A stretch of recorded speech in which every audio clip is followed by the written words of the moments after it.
السلام علیکم دوستو، ہو سکتا ہے نوجوانوں نے آج کے وقت میں بلے شاہ نامی پنجابی اور صوفی شاعر کے بارے میں نہ سنا اور نہ پڑھا ہو، لیکن وہ اپنے وقت کی ایک عظیم ترین شخصیت تھے۔ لیکن یہ ممکن ہے کہ بابا بلے شاہ کا نام لوگوں نے بالی ووڈ کے گانوں اور قوالیوں میں ضرور سنا ہوگا۔ تو آخر کون تھے بلے شاہ؟ جناب بلے شاہ کو نہ صرف پنجابی زبان کا سب سے بڑا شاعر کہا جاتا ہے، بلکہ دنیا کے سب سے بڑے انقلابی شاعروں میں ان کا نام شامل ہے۔ بابا بلے شاہ کا اصل نام سید عبداللہ شاہ تھا، لیکن عرف عام میں وہ بلے شاہ کے لقب سے جانے گئے۔ آج بابا بلے شاہ کو ایک روحانی ہستی کا مقام حاصل ہے۔ ہر سال بابا بلے شاہ کے عرس عام پر ہزاروں لاکھوں لوگ اکٹھا ہوتے ہیں اور دعائیں مانگا کرتے ہیں۔ لیکن بابا بلے شاہ کی اصل حقیقت ایسی نہیں تھی۔ بابا بلے شاہ نے جس وقت آنکھ کھولی، جس وقت وہ پیدا ہوئے، اس وقت پنجاب کا معاشرہ اخلاق کو چھو رہا تھا۔ حکمرانوں کے بھیس میں لٹیرے کرسیوں پر بیٹھے تھے۔ اس دور کے مذہبی لوگ بھی گدی نشینوں کے ساتھ مل کر لوگوں پر ستم کرنے میں ان کا ساتھ دیا کرتے تھے۔ لیکن بلے شاہ کے لیے سماج کا یہ روپ ناقابل قبول تھا۔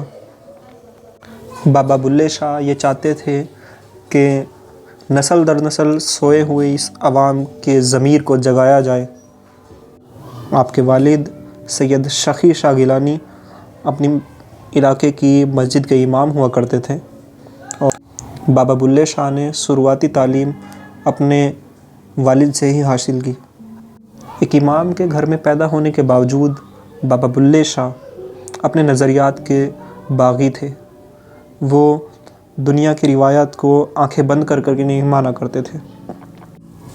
بابا بلے شاہ زمانے کے جھوٹ کو برداشت نہیں کر سکتے تھے، اور اس زمانے کے عظیم ترین لوگوں نے ان پہ کافی سارے جھوٹے الزام بھی لگائے، انہیں بدنام کرنے کی کوششیں کی۔ کہا یہ جاتا ہے کہ بابا بلے شاہ رقص اور موسیقی کے بہت بڑے دیوانے تھے، اور انہوں نے قصور شہر کی ایک مشہور رقاصہ سے رقص سیکھا، اور بعد میں انہوں نے گوالیار شہر کی ایک اور رقاصہ سے رقص سیکھا۔ اس زمانے کے لوگوں نے بہت سنگین باتیں بابا بلے شاہ کے بارے میں کہی ہیں کہ بابا بلے شاہ رقاصاؤں سے بہت زیادہ گھلتے ملتے تھے، اور ساتھ ہی ساتھ خواجہ سراہوں سے بھی کافی زیادہ گھلا ملا کرتے تھے، اور چوراہوں پر ان کے ساتھ میں ناچ گانا کیا کرتے تھے۔ بلے شاہ کا عالم شراہ میں رقص کرنے کا واقعہ کافی مشہور ہے۔ اس کے علاوہ بھی کافی بڑے بڑے الزامات بابا بلے شاہ پر لگائے گئے ہیں۔ کہا جاتا ہے کہ وہ گدھے پر بیٹھ کر پورے شہر بھر میں گھوما کرتے تھے۔ بابا بلے شاہ امام مسجد کی اولاد تھے، اور لوگوں کو ان سے اس طرح کے رویے کی ذرا بھی امید نہ تھی۔ ان تمام باتوں میں کتنی سچائی ہے، کتنی جھوٹ، وہ تو خدا ہی بہتر جان سکتا ہے۔ البتہ بابا بلے شاہ نے قصور شہر کے جس نواب کے خلاف انہوں نے انقلاب اٹھایا تھا، وہ بہت ہی ظالم قسم کا انسان تھا، اور ایک طرح سے یہ بھی کہا جاتا ہے کہ اسی وجہ سے لوگوں نے ان پہ اس طرح کے الزامات لگائے، کیونکہ وہ راجا کے خلاف بولا کرتے تھے۔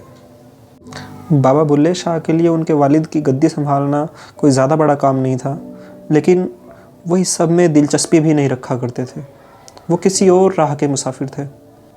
بابا بلے شاہ کے بارے میں جو واقعات ہمیں ملتے ہیں، اس سے یہ پتہ چلتا ہے کہ بابا بلے شاہ اس دور کے بہت بڑے لکھاری تھے۔ وہ اپنی شاعری اور غزل کی وجہ سے پوری دنیا میں جانے جاتے تھے، اور اتنا زیادہ ان کا رتبہ تھا جتنا کہ قصور کے راجا کا رتبہ بھی نہیں تھا۔ اسی وجہ سے قصور کا راجا ان سے نفرت کیا کرتا تھا، اور اس کے چیلے بابا بلے شاہ کو شہر سے بھگانے کی سازشیں کیا کرتے تھے۔ اس دور کے مولویوں کو بابا بلے شاہ کا نواب کے خلاف بولنا برداشت نہیں تھا، اس لیے انہوں نے بابا بلے شاہ کی جنازے کی نماز تک نہیں پڑھائی، اور ان کے سخت خلاف ہو گئے۔